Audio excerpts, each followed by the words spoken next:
Hello, this is Spencer Schneider. So for me, my big aha moment this week was just learning the different parts of interpersonal attraction.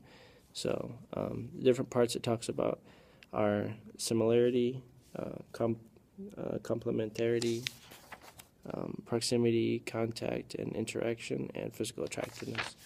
It talks about everything in interpersonal attraction on page 60, 61, and 62. So when it says talk about interpersonal attraction, these are things that bring you to groups because you are attracted to certain people in that group. It says here on page 60 under interpersonal attraction, it says often people are attracted to groups because they are attracted to people in those groups. So you being attracted to a person within a group makes you want to join that group because you want to be around that person, around maybe it's more than one person maybe. And so that would bring you to wanting to join that group. And so it doesn't necessarily have to be romantic attraction. It could be, but it could be just you're attracted to their personality, or you think they're fun, or a lot of different things. And so one part of the aha moment for me was under similarity, just kind of learning that having a group that's too similar is actually a bad thing. Because like it states here, if you're in a group that's too similar, it says it may result in a group that is too homogeneous to approach a complex task effectively. So if you have a group that's too, similar in a lot of ways, then it's hard to approach a complex task, and that kind of segues into the second part of it, of the complementarity. That you don't necessarily want to be in a group that's all similar, but you want to be in a group that has complementing parts, right? So let's say I know a lot about finance. Let's say this person doesn't know anything about finance. Another person in the group doesn't know anything about finance, but they know a lot about history, but I know nothing about history. So our kind of skill sets complement each other. Or maybe, one person in the group is kind of a cool-minded, thinker and kind of likes to think through things for a long time, and there's another person that likes to, make the decision quickly. Both of those things have their negatives. Sometimes people take too long, and that's not good, or sometimes people make decisions too quickly, and that's not good. So those two people could complement each other and help, the group kind of with decision-making that's timely and well thought out. And so the next part is something that we kind of all know, is the proximity, contact, and interaction. So to be attracted to someone, or their personality, or any part of their self, I guess,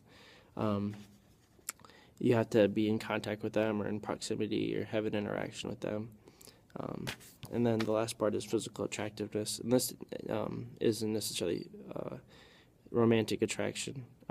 It could be. You could be attracted to, think a girl's cute, or you think a guy's cute, and so you join that group. But it also could just be, I want to be in a group with good-looking people, of both sexes. Like that could be also something that draws you to that group. So these are all things that kind of help or kind of push us to want to join groups because we like people, or we're attracted to people. I guess is a better word for it. We're attracted to people within that group. So that was kind of an aha moment for me, just kind of learning all those different things, and it kind of helps us to better understand too when you talk about similarity and complementarity, what makes a good group, because you don't want a group that's too similar, but you also want to get along. So both of those things are important.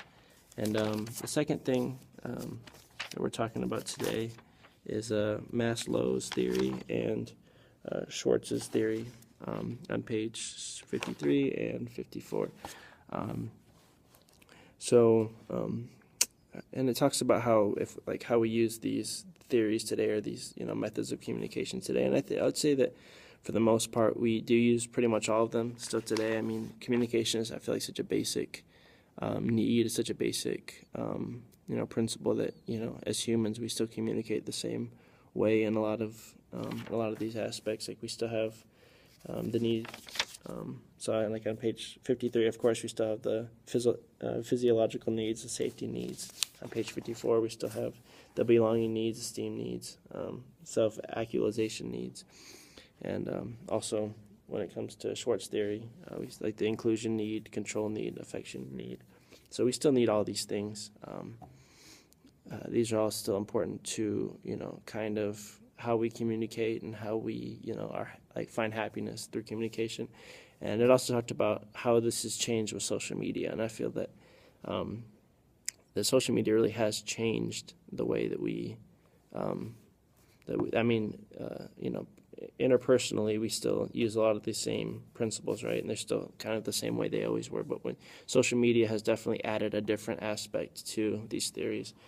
For instance, like the esteem need, like our sense of belonging. So if we're on Facebook and we want people to like our photos or like our videos or comment on our things because we want to feel that we belong, want to feel that we're part of a bigger group, that we have friends, and